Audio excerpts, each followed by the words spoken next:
Running a modern medical practice often feels like bailing water out of a sinking boat. You are constantly trying to manage a growing stack of paperwork while operating with fewer hands than you actually need. In 2022, front office support saw a 40% turnover rate. Replacing a medical assistant costs up to $12,000. The pressure multiplies as staff spend 13 hours a week processing prior authorization requests, crushing an already strained clinic's financial viability.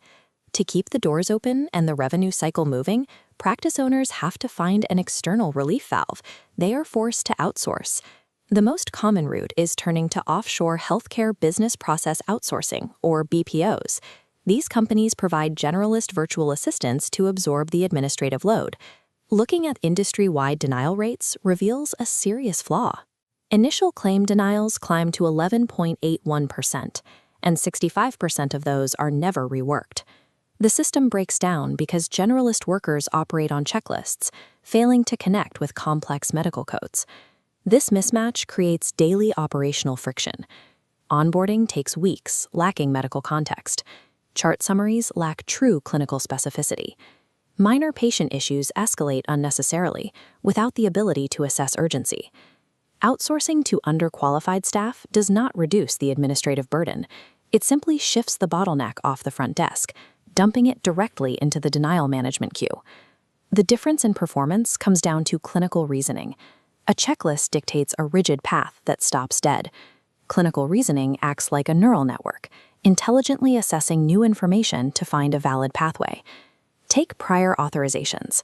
If a payer denies a request and demands proof of medical necessity, a generic assistant cannot read a neurologist's chart and explain why a specific patient needs Botox for chronic migraines. A clinically trained professional can synthesize that exact chart and prepare a physician for a peer-to-peer call.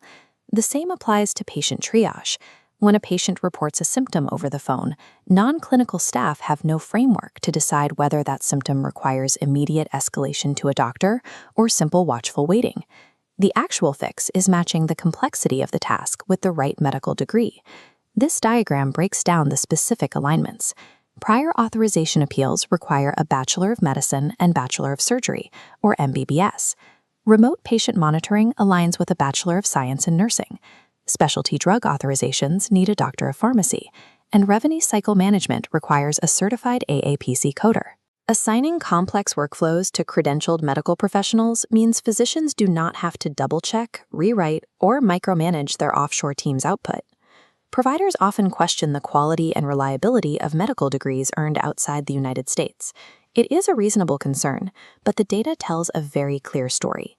Accredited medical programs across India, Pakistan, and Bangladesh require 4 to 6 years of rigorous English language training.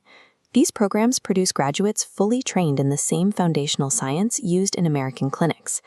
This flowchart demonstrates exactly how these credentials align with U.S. standards. Graduates from these accredited South Asian programs pass through the exact same Educational Commission for Foreign Medical Graduate Certification checkpoint that international doctors use to secure spots in U.S. residency programs. U.S. practices are sitting across the ocean from a massive, untapped pool of highly trained clinical talent operating entirely up to internationally recognized standards.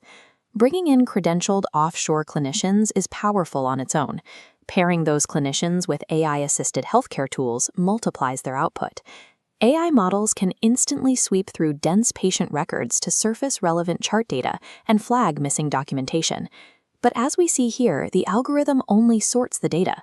A human professional must step in to apply clinical judgment and make final decisions. AI increases speed, but it does not replace medical knowledge. A generalist worker relying on AI still lacks the clinical reasoning required to write a legally and medically sound necessity letter for a payer. When a specialty practice transitions from generalist workers to a clinically credentialed offshore team, the operational dynamics shift immediately. Because these professionals already possess foundational medical knowledge, the typical multi-month training period vanishes.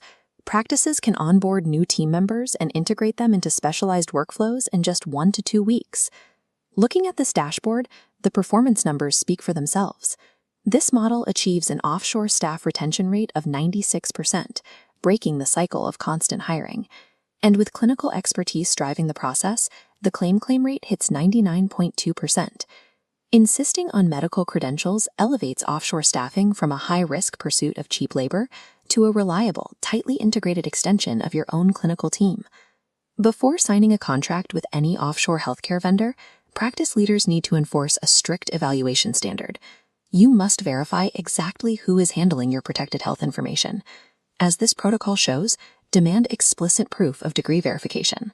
Find out the exact percentage of staff holding clinical degrees rather than generic certifications, and insist on seeing their SOC2 Type 2 compliance report. If a vendor points to their internal training program instead of verified medical degrees, your practice is the one absorbing all the risk. You should walk away. U.S. medical practices can no longer afford to fight through complex clinical and administrative burdens using non-clinical staff. The margin for error is simply too small. Upgrade your offshore strategy. Partner with clinically credentialed talent. Clear your administrative backlog and give your physicians their time back.